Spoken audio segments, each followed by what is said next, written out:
Lahat ng mandaragit ay may kinakain. Sa video na ito, magsisimula tayo na walang kahit ano sa pinakailalim ng food chain at aakyat hanggang tuktok.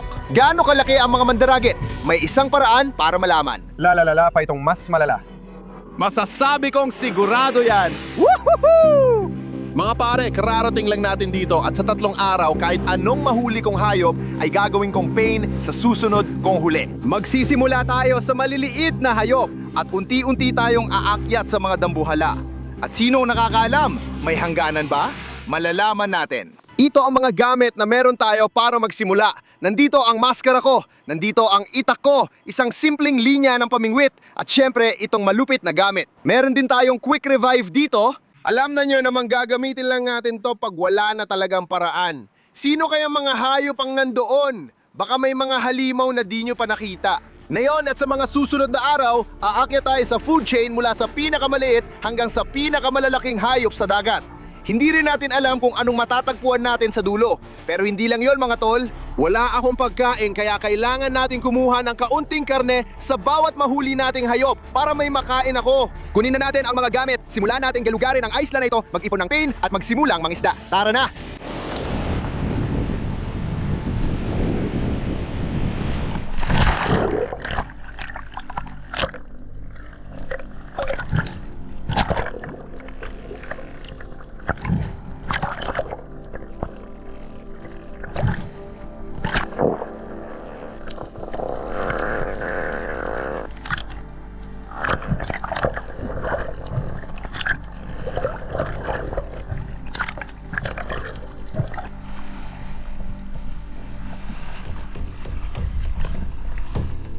Sige, aayat pa tayo ng konti. Tara mga kasama! Abante pa tayo ng kaunti. Tara na!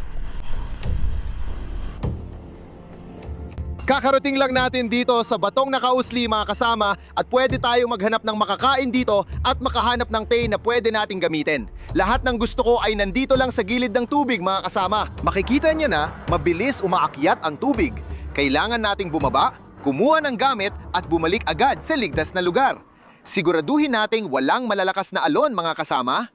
Makikita nyo, madulas ito. Ito ang hinahanap natin. May malalaking talaba rito, kaya makakakolekta at makakabukas tayo ng ilan. Tingnan nyo, sabi ko lahat ng mahuhuli ko ay pagkain ko. Nauha na natin ang unang talaba. Kainin na natin. May bagong kabibe dito. Alam nyo ba maganda sa talaba? Mayaman ito sa zinc na makakatulong sa akin mamaya. Kapag iniisip ko ang mga isda, may nangyayari sa ibaba dahil sa mga talaba. Maungolekta pa tayo ng ilan para gawing pain at mayroon na rin tayo nito. Marami tayong suso dito na pwedeng gawing pain. Ilalagay ko ito sa bulsa. Tara mga pare, subukan natin kung makakahuli tayo ng mas malaki gamit ito.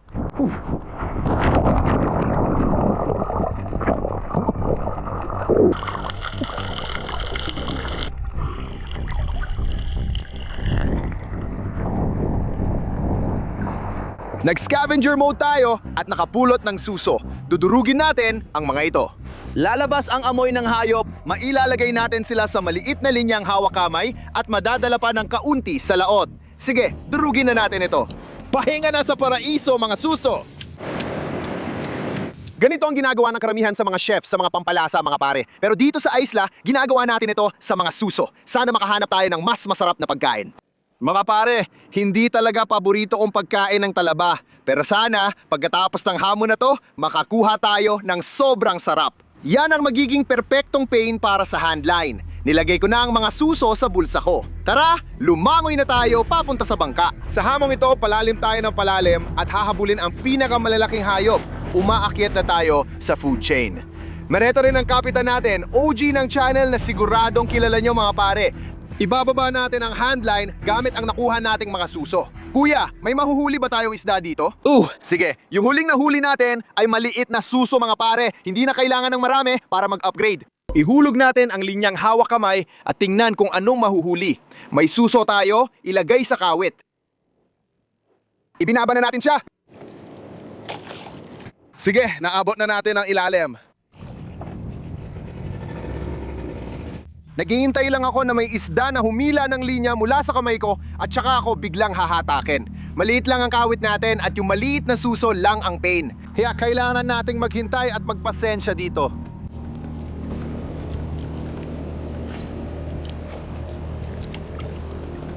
Mga pare, sa totoo lang, hindi talaga ako magaling sa pangingisda o kahit sa handline fishing man lang. Kaya sinusubukan kong damhin ang mga ito at parang sumusuntok lang ako sa likod ko tuwing may kagat akong nararamdaman. Nakakatawa lang talaga, tol. Grabe ang tigas ng katawan dito pero hindi ko mapakagat ang asong ito. Para kung walang silbi ngayon mga pare, parang tinapay lang. Ay, grabe.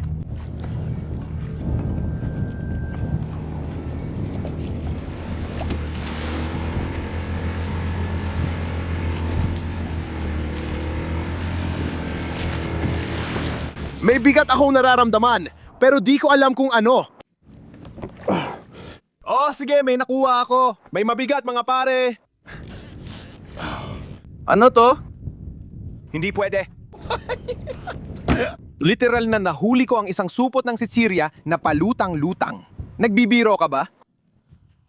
Hindi natin magagamit yon, itatabi muna natin. Kailangan nating ibaba ulit at lagyan ng pain para bumalik siya. Tapos, ibababa agad. May nakakagat na dito, mga tol! Oh! May nakuha tayo. May nakuha tayo. May nakuha tayo. Ano meron tayo? Kita na ang kulay niya. Umahon na siya. Tignan mo siya. Ayos na ayos yan, pare. Sige, iyahon na natin siya. Iyahon na natin siya. Meron tayong maliit na isda dito. Tamang-tama yan. Ipapaibaba natin siya at baka makakuha tayo ng mas malaki-laki pa. Lumipat na tayo sa mas malalim na tubig, pare. At ang ganda ng ilaw. Gagamitin ko itong pamingwit at ibababa ko na. Malay natin kung anong mahuli natin. Sige, tutuhugin ko lang siya diretso sa likod niya at ibababa na natin siya agad. Tingnan natin kung ano ang mahuhuli natin. Tara na! Nailagay na ang buhay na pain sa ilalim. Lumalamoy siya na may sugat. Kaya tingnan natin kung may mahuhuli gamit ang pamingwit. May ilang kagat na pero wala pa tayo nahuhuling malaki gamit ang isdang ito. Nauubos na ang oras, huling pagkakataon na bago lumubog ang araw. Sana pala rin at may kumagat. Sige na, pare. Sige na. Sige mga tol, may kagat ako dito. Di ko alam bakit. Iangat mo na. Anong nangyayari dito? Ano? Anong kalokohan ang nangyayari? May bumangga sa atin. Wala akong alam kung ano ang dumaan at naghulog nun. Ito lang ang meron tayo, kaya kailangan nating ibalik ito pababa. Sana makakuha tayo ng mas malaki. Ibababa na ulit siya, tingnan natin kung anong makukuha. Kahit muntik tayo mawalan ng pain, maganda yan. Ibig sabihin, may nandyan sa ilalim. May kumakagat, may kumakagat, may kumakagat, may kumakagat. May nakuha tayo. May nakuha tayo mga pare. Mukhang maganda ang huli. May nakuha tayo. May nakuha tayo. Ano yon? Oh, may nakuha tayo. May nakuha tayo. May nakuha tayo. Isang maliit na snapper. Isang maliit na snapper. Mga pare. Nagawa natin. May nakuha tayo mula sa maliit na isda sa paglubog ng araw. Nagawa natin, pare. Tignan mo ang liwanag sa kanya ngayon.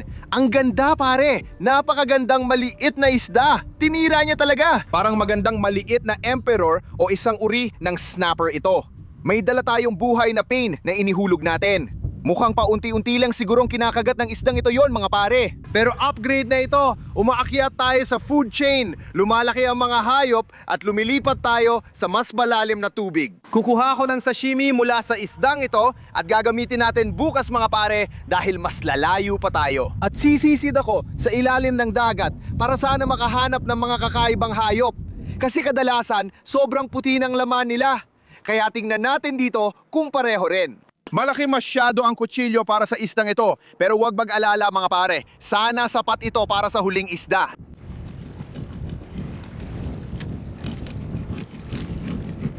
Meron na tayong magandang maliit na fillet dito. Literal na lumalangoy pa itong isda na to. Mga 10 minuto lang ang nakalipas mga pare. Siguradong kikislot pa to sa bibig ko. Puting sashimi. Kainin na natin yan para matapos ang unang araw. Buti, may protina tayo. Tara.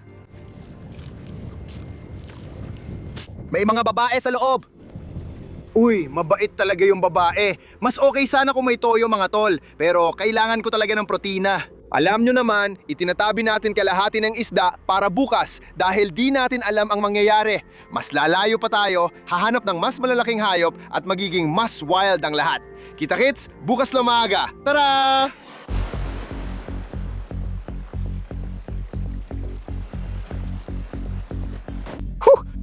Ikaalawang araw na mga tol, pero nakuha pa rin natin ang isda mula kahapon. May nakuha na tayong laman dito pero gagamitin muna natin itong parte bilang pain habang dadali ng sibat papunta sa coastal reef.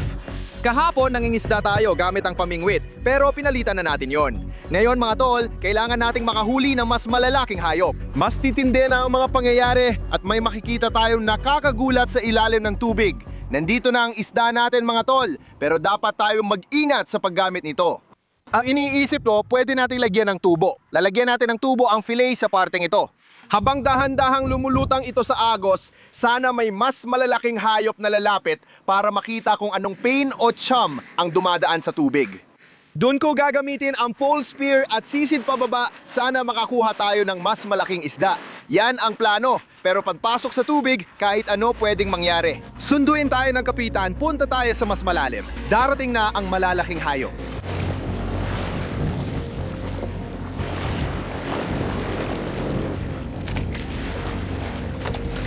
Kakarating lang namin dito. Makikita niyo na, may magaganda tayong baybayin. May bahura sa paligid natin, tatalon tayo diretso sa tubig. Alam niyo naman na kailangan nating mag-upgrade ng isda at yon ang gagawin kong pain. Sino kaya ang mahuhuli natin ngayon mga tol? Pero excited ako para dito. Tara, diretso na tayo sa tubig.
Mga tol, nagawa natin.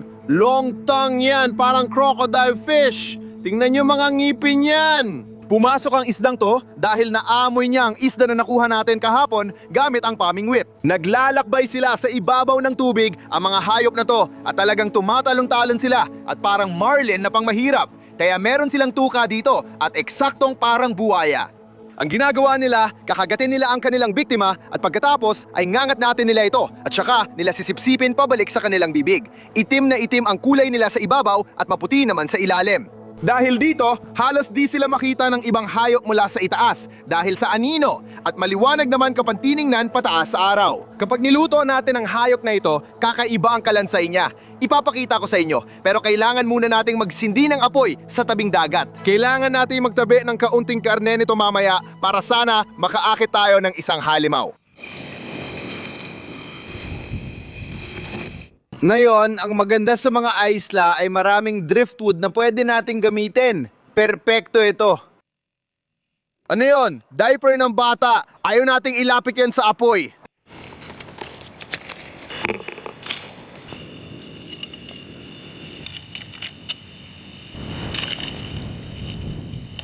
Sisindihan na natin ang apoy. Kailangan natin ng protina ngayon kasi di natin alam anong hayop ang haharapin bukas.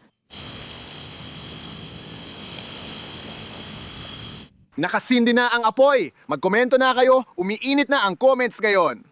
Woo! Excited na ako lutuin ng isdang to.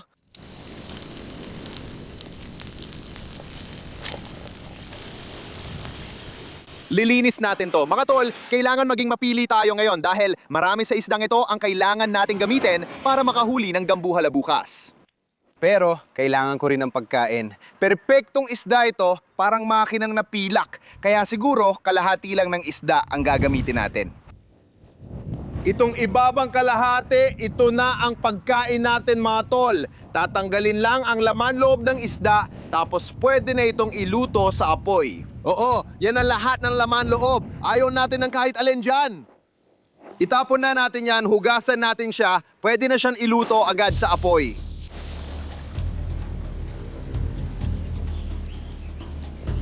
Kaya inilagay na agad natin ang isda sa apoy. Tignan mo, dahan-dahan na itong maluluto. Grabe naman! Ang lupit tingnan yan. Tignan mo yan.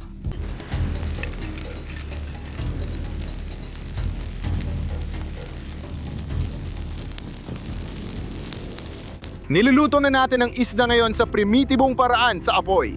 Grabe ang araw mga tol. Simula ngayon, malalaman natin kung gaano kalaki ang kaya natin.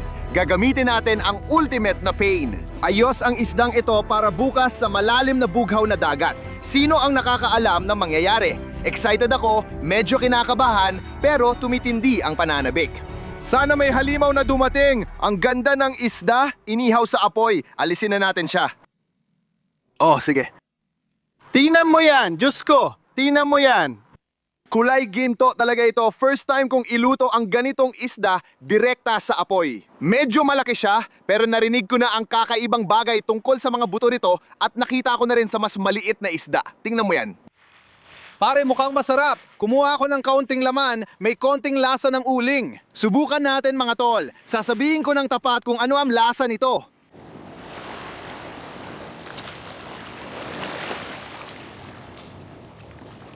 Maganda at maputi ang laman. Wala siyang kakaibang lasa, pero hindi rin ito ang pinakamasarap na isda na natikman ko sa buong mundo. May parang metallic na lasa ito. Pero mga tol, hindi ako nagrereklamo ngayon. Kailangan ko ng lahat ng protina na makukuha ko. Kasi alam nyo, bukas hahabulin natin ang isang dambuhalang hayop. Literal na asul ang kalansay nito. At nilalantakan ko na ito. Alam niyo naman malaking araw bukas. Meron tayong perpektong pain. At magkikita tayo bukas ng maaga. Hahabulin natin ang isang halimaw. Kita-kits tayo bukas.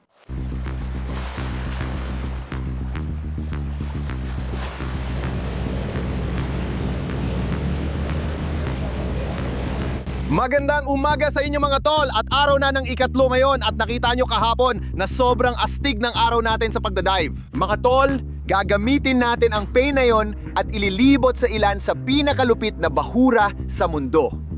Nakakatakot din ang araw na ito. Pupunta na tayo sa mas malalaking at delikadong hayop. Kaya isasama ko ang isa sa pinakadelikadong tao sa challenge na ito para tulungan ako. Halika na, alamat. Kasama ko si Alexander Volkanovski. Grabe! Nakuha niya! Tara na! Pag dumaan ka sa pagsubok at bumangon, mas titibay ka. Kahit di mo makuha, gusto mo.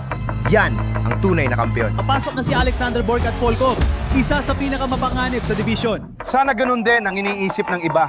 Hindi ko na itatago, totoo lang. Hindi ko rin alam kung tama ba ako or sila. Kasama ko ang UFC World Champion para tapusin ang hamon. Kapatid, papasok na tayo sa nakakatakot na zone. May hamon kami na kung ano mahuli ko, yon ang gagamitin kong pain. Kailangan din naming makahuli ng malalaking hayop na yon. Kahapon, nakahuli ako ng malalaking hayop. Pero ngayon, halimaw naman ang kailangan nating hulihin. Sige, kaya umalis ako sa oras. Hindi ko alam kung maganda o masama ito. Mukhang maganda pakinggan. Malaking isda.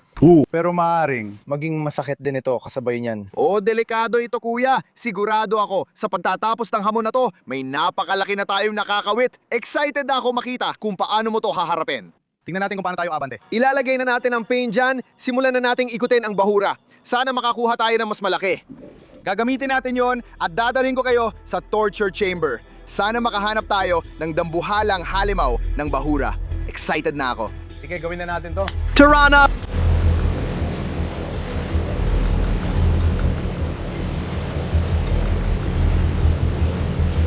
Mga tol, dobleng huli to. Umaangat tayo sa food chain ngayon. May nakakawit ako at si Volks din sa likod ko. Dalawa problema mo. Ano pakiramdam mo doon? Ayos lang pare. Anong nangyayari? Nagtutrol lang kami sa palibot ng patay na pain mga tol at tinitingnan kung paano siya nahuli. Tingnan nyo, tumakbo. Woohoo! Woohoo! Nakuha na natin. Nagawa na natin mga tol. Tara, itaya natin siya. Doblehin natin. Tara na! Eto na tayo.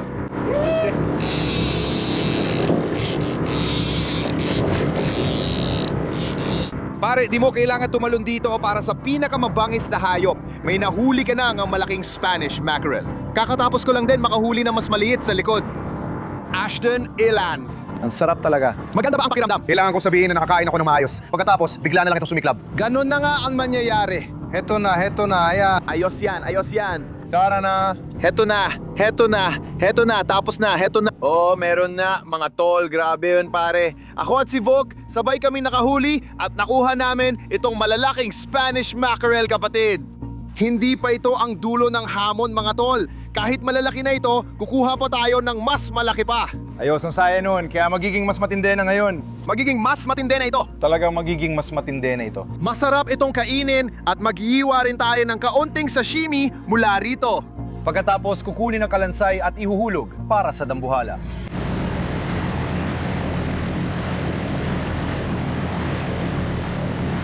Kakatapos lang namin sa intense Spanish mackerel trolling at nakuha namin ang dekalidad na karne. Walang mas gaganda pang hiwa ng karne dyan, sariwa at maganda. Hiwain natin ang tama para sa sashimi, tamang kapal lang, hindi manipis o makapal.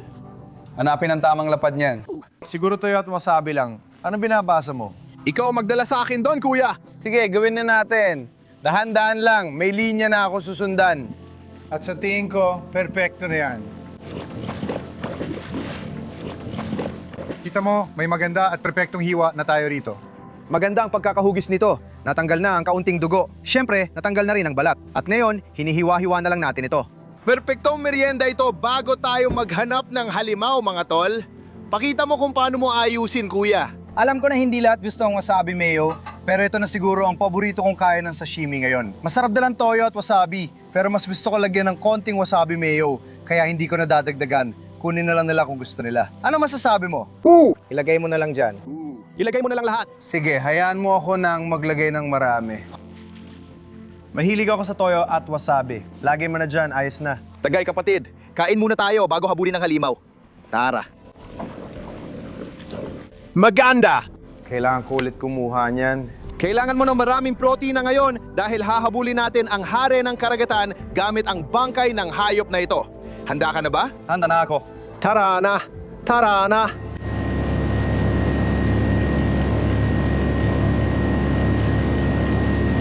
Woohoo!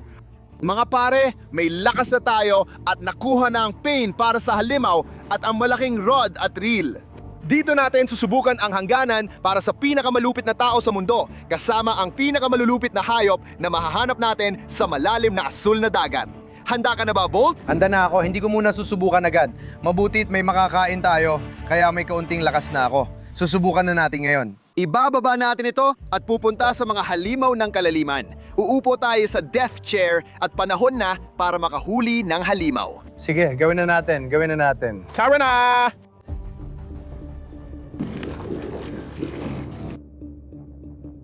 Nailagay na ang pain, Volk. Sana handa ka na, pare. Malalaking isda lang ang kukuha niyan. Swertein ka, kapatid.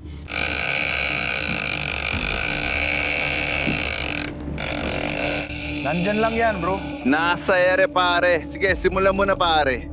Sige. Pakinggan mo yan, pare. Gagawin natin to. Ayos, mga tol! Narinig niyo ba yon? Malakas ang boses. Sana handa ka na, pare.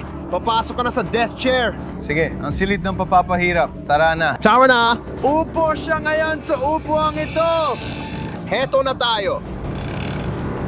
Panahon na, kapatid. Ikakabit natin ang pamalo sa bangka sa silid ng pagpapahirap. Kumusta pakiramdam mo ngayon? Ayos lang ang pakiramdam ko ngayon. La pa ito. Masasabi kong sigurado ako dyan. Ang mga hayop na ito ay talagang hindi sumusuko. Magpapatuloy sila ng walang hanggan. Kaya nakikita mo, Volk, ano ang ginagawa mo ngayon? Umusad ka lang pa, bante at... Oh, hilain mo lang at iangat hanggat kaya ko. Nakakatawa, akala mo nananalo ka. Akala mo panalo ka, tapos bigla na lang itong gagawin yan sa'yo. Hindi pa nga bala yun. Halika na.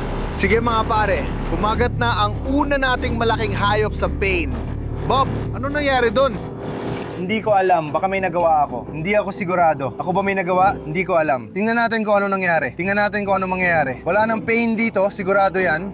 Bigo ako sa unang subo ko, pero gusto ko lang naman magpainit muna. Gusto lang naming maihanda silang lahat at maayos na maipasok silang lahat. Tingnan nyo mga pare, yan ang leader. Ganyan kalakas ang mga hayop. Pinapaikot nila ang kawad na to. Buti na lang, kami ni Folk ay may nahuling 2 isda. May pain pa kami para sa susunod. Pampainit lang yon, tol. Handa ka na ba sa totoong laban na yon? Handa na ako. Mabuti di nagtagal yun kaya may lakas pa ako. Tara, baka mabilis lang to. Nasa huling hamon na tayo. Volk, kailangan mo ng buong lakas pare dahil hahabulin natin ang halimaw. Tara! Ito ang tinatawag naming Quick Revive High Test Energy dito. Tara na, inumin mo yan. Inumin mo yan, High Test Energy! Ayoko may mawala ulit. Tara na. Tara na!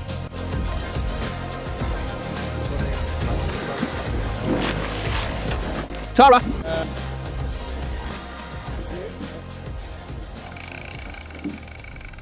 Main event na ngayon. Volk, sana handa ka na. Handa ako eh. Pasok ka na pare! Ilalagay ka na namin sa torture chamber. Tara na! Sige. Sige, oh, sige. Tara na. Tara na! Hoy, hindi. Hoy, ayos. Sige. Oh! Ito na ang huling bahagi ng hamon pare. Pinakamalaki sa lahat ito. Tingnan nyo ang rod at reel na gamit niya mga tol. Tara na, Volk! Pinakamalupit na lalaki versus pinakamalupit na lalaki. Tada! Diyan mismo. Hindi pa ako papasok dyan ngayon. Baka nandyan lang siya, iniisip, ano to sa bibig ko? Bigla na lang siyang lalaban.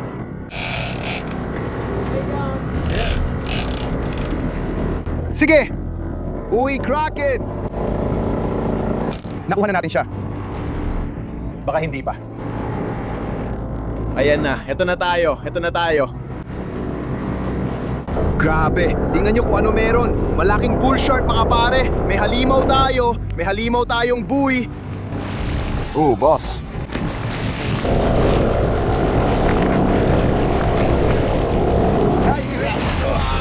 Dahan-dahan lang, nakuha na natin. Ay grabe, ay ikaw ang master, di ba? Woohoo! Ayos, nakuha na. Ayos, siya yun. Oh, ayos na tayo. Sige, nakuha natin ng malaking bull shark na yon. Pare, kailangan lang nating sumabak agad sa tubig kasama ito. Sige, medyo kinakabahan ako dyan, pero gagawin ko. Tara na. Tara na, papasok na tayo! Ano bang ginagawa ko mga tol? Yan mismo mga tol, isang dambuhalang bull shark yan. Kailangan lang mag-ingat sa ulo, baka ma-headbutt tayo. Yan mismo pare, mga 2.5 metrong bull shark yan. Woohoo! At nagawa natin mga tol, nakuha natin ang halimaw ng kalaliman kasama ang pinakaastig na tao sa mundo. Tara na! Yeah! Woohoo! Makikita namin kayo sa susunod. Tara na! Woohoo! Pigilan mo nga ako!